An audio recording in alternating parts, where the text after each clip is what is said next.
বছর ধরে অবহেলিত রাউতখণ্ডের রাস্তা, সরকারের নীরবতায় ক্ষোভে ফুঁসছে সাধারণ মানুষ।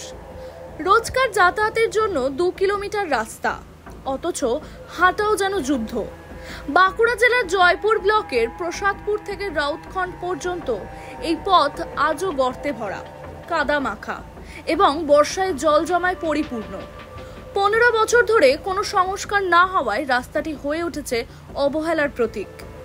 এই পথেই প্রতিদিন হাঁটেন রাজশোল, পদমপুর, সুজারগড়, শ্যামদাসপুর সহ অন্তত 10টি গ্রামের মানুষ। প্রশাসনিক যোগাযোগের একমাত্র রাস্তাটি 2011 সালের আগেই সংস্কার হয়েছিল। এরপর থেকে নেই কোনো সরকারি নজরদারি। বর্ষাকালে এই রাস্তা কার্যত অচল হয়ে পড়ে, ঘটেছে বহু দুর্ঘটনাও। বাসিন্দারা একাধিকবার প্রশাসনের কাছে অভিযোগ করলেও কোনো ব্যবস্থা নেওয়া হয়নি। মানুষের মধ্যে তীব্র ক্ষোভের সৃষ্টি হয়েছে। অসুবিধা তো পুরোটাই অসুবিধে। এখানে রাউতখণ্ড গ্রাম পঞ্চায়েতের সঙ্গে যুক্ত 4-5টা গ্রামের লোকেদের একমাত্র যাওয়ার এটাই রাস্তা। চাষিদের চাষ করতে যাওয়ার একমাত্র রাস্তা। অনেক আরো অন্যান্য কাজে যায়, ক্লোজ স্টোর থেকে আলু নিয়ে আসা, বিভিন্ন রকম জিনিস নিয়ে আসার একমাত্র রাস্তা। এইদিকে আমরা পারাপার করতে পারি না। একটু জল হয়ে গেলে তখন কি হয়, আমাদের প্রায় 5-6 কিলোমিটার ঘুরে বিকল্প রাস্তাতে আসতে হয়। এইদিকে আমরা আসতে পারি না। এই রাস্তাটা খুব তাড়াতাড়ি, খুব শীঘ্রই এটা রিপেয়ার করার দরকার। আমাদেরকে প্রচুর অসুবিধায় পড়তে হচ্ছে। আমরা এখানকার বেশিরভাগ চাষিদের মাঠকে যাওয়ার রাস্তা হচ্ছে এইটা। প্রসাদপুর রায়শোল থেকে রাউতখণ্ড যে এই বিশাল এলাকার একটা মাঠ আছে, এই মাঠকে যাওয়ার রাস্তা একমাত্র এইটাই। আমরা কোনো রকম মাঠের ফসল ঘরকে নিয়ে যেতে পারছি না। হ্যাঁ, এর কারণ হচ্ছে রাস্তাটা এতই খারাপ হয়ে গেছে যে গরুর গাড়ি বা ট্রাক্টর কোনো রকম যাচ্ছে না।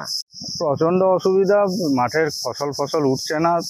হ্যাঁ, বিগত এই যে এত বড় বড় মাঠের ফসলগুলো সব মাঠে থেকে মাথায় করে বইতে হয়, হেঁটে পারাপার করা যাচ্ছে না, যা পরিস্থিতি বিচ্ছিরি অবস্থা একদম।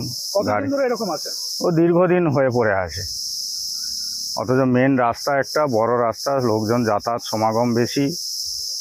যদি সরকার থেকে যদি এটা ঢালাই বা পিচ যদি করে দেওয়া হতো তাহলে খুবই সৌন্দর্য হতো, খুবই ভালো জিনিস হতো।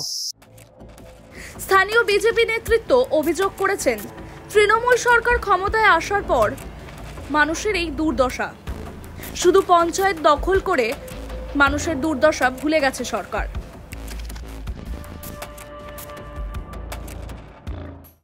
এর প্রধান কারণ হচ্ছে নির্বাচিত, এগুলো পঞ্চায়েতের দেখার কথা। এখানে কোনো নির্বাচিত পঞ্চায়েত নেই, নির্বাচিত পঞ্চায়েত সমিতি নেই, নির্বাচিত জেলা পরিষদ নেই। এখানে যারা আছেন তারা জোর করে, ভোট লুট করে, গণতন্ত্রকে নষ্ট করে, ধ্বংস করে, একটা অরাজকতার মধ্যে দিয়ে এরা নিজেরা স্বেচ্ছাচারিতা করে পঞ্চায়েতে বসেছে, পঞ্চায়েত সমিতিতে বসেছে এবং জেলা পরিষদে বসেছে, যার ফলে যা হওয়ার তাই হচ্ছে। জয়পুর ব্লকের তৃণমূল সভাপতি কৌশিক বটব্যালের এক মন্তব্য এই কাণ্ডের মধ্যে ঘি ঢেলেছে আগুনে। অর্থাৎ সব রাস্তায় করতে হবে তার কি মানে আছে? এই বক্তব্যে আরো ক্ষোভে ফুঁসছে এলাকাবাসী। একটা গ্রামের মধ্যে কি 20টা রাস্তা থাকে, আমাদের পশ্চিমবঙ্গ সরকার হয়তো 18টা করেছে, 2টো হয়তো করতে পারেন। সেটা একটু সময় দিতে হবে, একবারই তো সবকিছু করা সম্ভব নয়। তা মানুষ যদি সেই দিকেই বলে যে এটাও দরকার, মানুষের ডিমান্ড থাকতেই পারে, দরকার থাকতেই পারে, কিন্তু সরকারও, আমরাও লক্ষ্য রেখেছি যে রাস্তাটা প্রয়োজন আছে। আমরা নিশ্চয়ই আগামী দিনে রাস্তাটা যাতে তাড়াতাড়ি করা যায় সেটা ব্যবস্থা করছি। টাইমস নাও খবর।